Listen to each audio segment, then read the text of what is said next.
मेरो पछाडि पातविहीन रुखका हाँगाहरूमा आकर्षक रातो फुलहरू फुलेका छन्। यो पतझर रुखको फुल हो। यी रुखहरू नेपालका तराई तथा कम उचाइ भएका पहाडी क्षेत्रमा पाइन्छन्। सुखायाममा फुल्ने यो रुखमा यसका फुलहरू फुलिसकेपछि चारैतिर रातो फुलहरूले वातावरण मनमोहक देखिन्छ। यो रुखलाई नेपालीमा सिमल भनिन्छ र वैज्ञानिक नाम बम्बाक सेइबा हो। सन् 1753 प्रकाशित स्पेसिस प्लान्टरम पुस्तक अनुसार स्विडेनका वनस्पतिविद एवं जीवशास्त्री कार्ल लिनियसले यो नाम जुराएका थिए। यही सिमल फुलेको सुन्दर फुलहरूका मनमोहक दृश्य देखाउन र सिमलको बारेमा जानकारी गराउन भिडियो लिएर आएको छु। यस्तै फरक फरक भिडियोहरू लिएर म निरन्तर आइरहने हुनाले नयाँ अपडेट भिडियोहरू हेर्नका लागि यो च्यानलमा नयाँ हुनुहुन्छ भने यस टाइम डायरी च्यानललाई सब्सक्राइब गरी बेल आइकनमा प्रेस गरेर अल बटन क्लिक गरिदिनु होला। साथै भिडियोलाई अन्तिम समयसम्म हेरेर साथ दिनुहोला।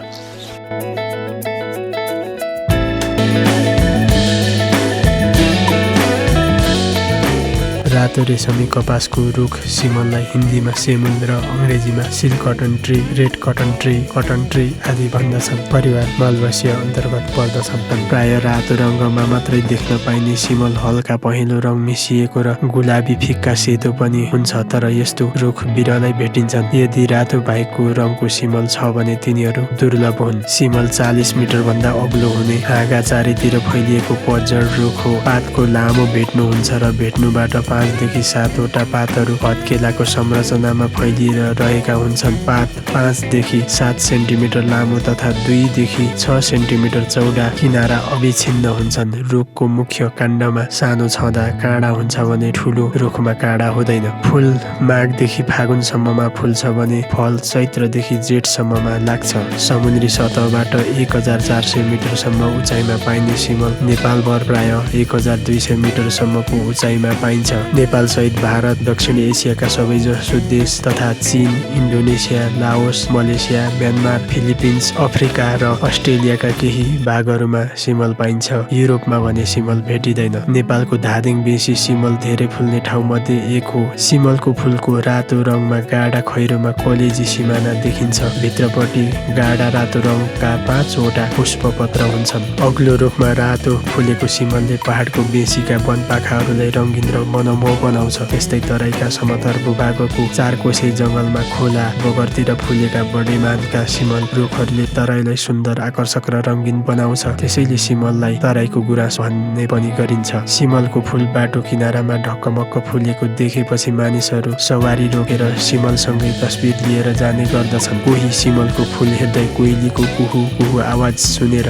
एकान्तको वातावरणमा रमाइरहेका भेटिन्छन्। फुलको रस चुस्न आएका चराचुरुङ्गीको चिरबिर आवाजले वातावरण थप रोमाञ्चित बनाउँदछ। ठुलो र आकर्षक फुल, भमरा, मौरी र बारुलाहरूले पनि ज्यादै मन पराउने गर्दछन्। सिमल भएका ठाउँमा फुल हेर्दै बसिरहँ जस्तो दृश्य देखिन्छ। अग्लो रुख भएको कारण यसको फुलको तस्बिर नजिकबाट खिच्न सकिन्न। अनुसन्धानात्मक लेखहरूका अनुसार सिमलको फुल मध्यरातपछि बिहानसम्ममा फक्रन्छ। फुलको रस चुस्न रातमा चमेरो र बिहानी पख चराहरू झुम्मिन्छन्। सिमलको फुल मौरीको पनि आहार हो। सन् 2019 जनवरीमा प्रकाशित birds associated with red silk cotton tree, Amravati district, Maharashtra शीर्षकको अनुसन्धानात्मक लेख अनुसार सिमलको फुलमा 81 प्रजातिका चराहरू आकर्षित भएको पाइएको थियो। सिमल फुलको पुष्पपत्रलाई तरकारी तथा अचार बनाएर खाने प्रचलन छ। अघिल्लो पुस्तासम्म कपासबाट बनेका कपडा सहज रूपमा उपलब्ध नहुँदा सिमलको भुवा सङ्कलन गरेर सिरानी, सिरडसना बनाउने गरिन्थ्यो। हिजो आज सिमलको भुवा प्रयोग कमै मात्र हुन्छ। कपास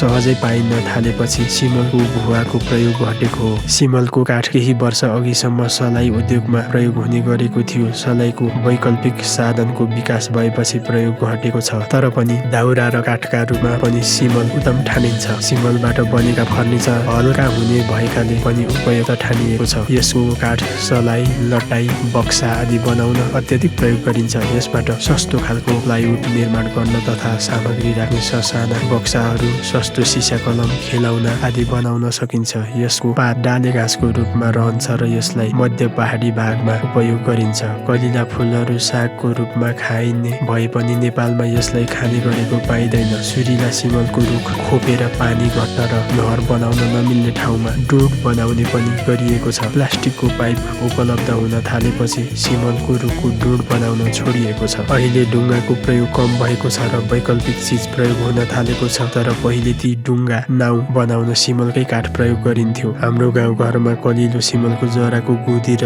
डाँठको भित्री भाग हालेर सेलरोटी बनाउने चलन थियो। यसले सेलरोटी नरम हुने र फुल्ने गर्दथ्यो। सिमलको भुवा अरूका तुलनामा नरम र न्यानो हुन्छ, त्यसैले यसको सिरानी र सिरक बनाउँदा नरम न्यानो हुनका साथै हल्का पनि हुने गर्दछ। नेपाली लोक जीवनको गीतमा, सङ्गीतमा, कथा, कविता र साहित्यमा सिमल बिम्ब बनेकै हुन्छ। सिमलको चर्चा बारम्बार हुन्छ। जनगायक जीवन शर्माको शब्द सङ्गीत र स्वरमा रहेको बहुचर्चित गीत सिमली छायामा बसी भरिया लामो सास फेरेको, उमेर भइसक्यो 80 झन् ठुलो दुःखले घेरेको। यो गीतले सिमलको सांस्कृतिक महत्त्वलाई उजागर गरेको छ अनि सिमलको भुवा जस्तै उड्ने चाहनादेखि लिएर सिमल खेत, सिमल गरा, सिमल टार, ठुटे सिमल, सिमल कुना लगायतका स्थान नामहरू पनि सिमलसँगै जोडिएका छन्। विश्वमा 32 प्रजातिका गिद्ध पाइने गरेकोमा एसियामा 9 र नेपालमा मात्रै 8 प्रजातिका पाइन्छन्। पछिल्लो समय गिद्ध पनि लोप उन्मुख भइसकेको छ। सिमलको रुखमा मात्र गिद्ध र चिल प्रजातिका पन्छीले गुँड लगाउने गर्दछन्। यी पन्छीले आफ्ना वासस्थानका लागि सिमलको रुख सुरक्षित ठान्ने गर्दछन्। अग्ला हुने सिमलको रुखमा बनाएको गुँडलाई गिद्ध र चिलले सुरक्षित मान्ने गर्दछन्। गिद्धका अनुसन्धानकर्ताहरू